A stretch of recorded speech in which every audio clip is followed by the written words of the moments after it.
हे साधारण हे खरं ज्याला ट्रेकिंग म्हणता येईल ते मी साधारणपणे 1966 सालापासून करायला लागलो. म्हणजे आता जवळजवळ त्याला 50 वर्ष होऊन गेले. पण त्याला ट्रेक हा शब्द आहे हे आम्हाला काही माहीत नव्हतं. आम्ही आपलं फक्त व स्वच्छंदीपणे गड किल्ले हिंडणं हा फक्त उद्देश होता.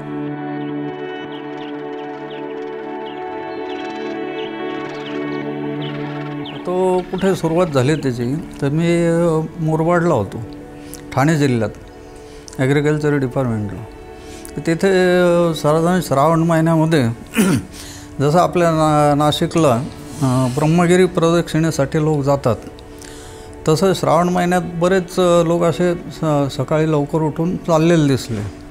चौकशी केली तर ते म्हणे आम्ही भीमाशंकरला जातो. कसे जातं विचारलं, ते म्हणे असे दोन डोंगर चढून जावं लागतं. म्हटलं चला आपल्याला आवड आहे आपणही जाऊन पाहू. तर तो माझा पहिला ट्रेक असं म्हणता येईल त्याला. पण त्यावेळेला सॅक म्हणा किंवा हंटर शूज किंवा स्पोर्ट्स शूज असं काही नव्हतं, साध्या ह्याच्यात झालो.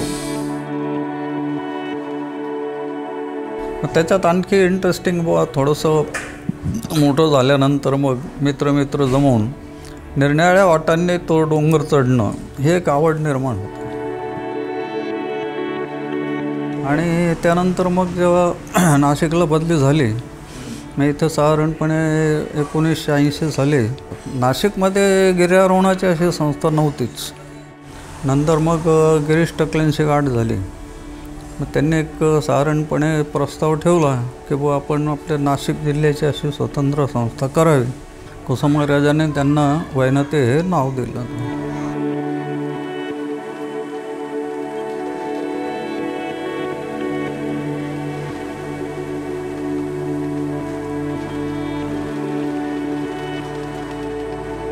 की साधारणपणे 80 ते 85 या 4-5 वर्षामध्ये नाशिक जिल्ह्यातले अंजनेरी, हरिहर, साल्हेर, सालोटा हा जो सगळा भाग आहे हा आम्ही अगदी पिंजून काढलं म्हटलं तरी चालेल. त्याच्या निरनिराळ्या वाटा शोधणं, निरनिराळ्या वाटांनी चढणं उतरणं, त्याच्यात जी एक मजा असायची, आनंद असतो. एक तर अंजनेरीच असं आहे की प्रचंड मोठं आहे. अंजनेरीला तुम्हाला सगळं जर पाहायचं ठरवलं सगळ्या वाटांनी तर 2 ते 3 दिवस पाहिजेत, तर तो पूर्ण पाहणं होतं. जे खरे ट्रेकर्स आहेत ते सगळे बंधनं पाळतात ते, किंवा तिथलं काय जे आहे पाळतात. पण बरेच असे हौशी नवशी गवशी जे असतात ते त्यांना याचं काही सोयरसूतक नसतं. त्यामुळे वरती जाऊन जोरजोरात धिंगाणा घालणं व थोडक्यात तो भाग असतो ते टाळायचं शक्यतो. साधारणपणे 40-1 वर्षापूर्वीपर्यंत कुठल्या गड किल्ल्यावर जायचं म्हणजे पायथ्यापर्यंत रस्ते नसायचे बहुतेक. तर पायपीट बरीच असायची आमची. बस वगैरे नसायचे, रस्ते नाही म्हणजे बसने किंवा कुठल्याही वाहनाची सोय नव्हती. त्यामुळे बराचसा प्रवास हा अगोदर सुरुवातीला 4-5 तास पायी जावा लागायचा. आता सगळीकडे पायथ्यापर्यंत रस्ते झाल्यामुळे हल्लीचं म्हणजे ट्रेकिंगची सुरुवातीपासला जो पूर्वी त्रास होता तो आता वाचलेला आहे. त्यामुळे आपण डायरेक्ट 2 दिवस ज्याला ट्रेकला लागत होते ते आपण 1 दिवसात, अर्ध्या दिवसात करू शकतो.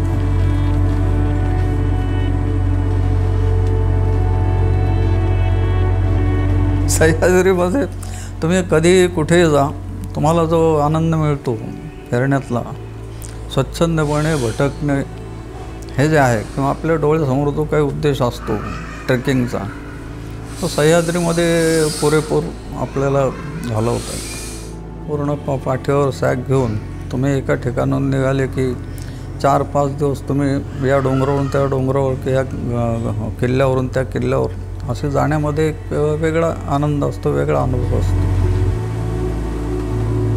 आम्ही जेव्हा पहिला इंद्राई केला चांदवडजवळचा, इंद्राईवरती गेल्यानंतर स्वच्छ वातावरण होतं. त्याच्यामुळे आम्हाला लांबपर्यंत म्हणजे आचला अहिवंतपर्यंत सगळ्या रेंजेस दिसल्या, सगळे गड किल्ले दिसले.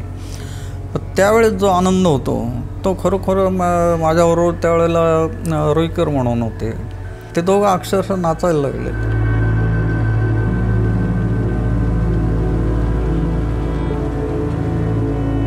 तो जो आनंद आहे तो शेवटी त्या ठिकाणी जाऊन तो अनुभव घेणं, त्याशिवाय तो असा शब्दात सांगता येत नाही. पोचल्यावर तो जो आनंद आहे खरोखर तो म्हणजे त्या काय शब्दाच्या पलीकडे येते.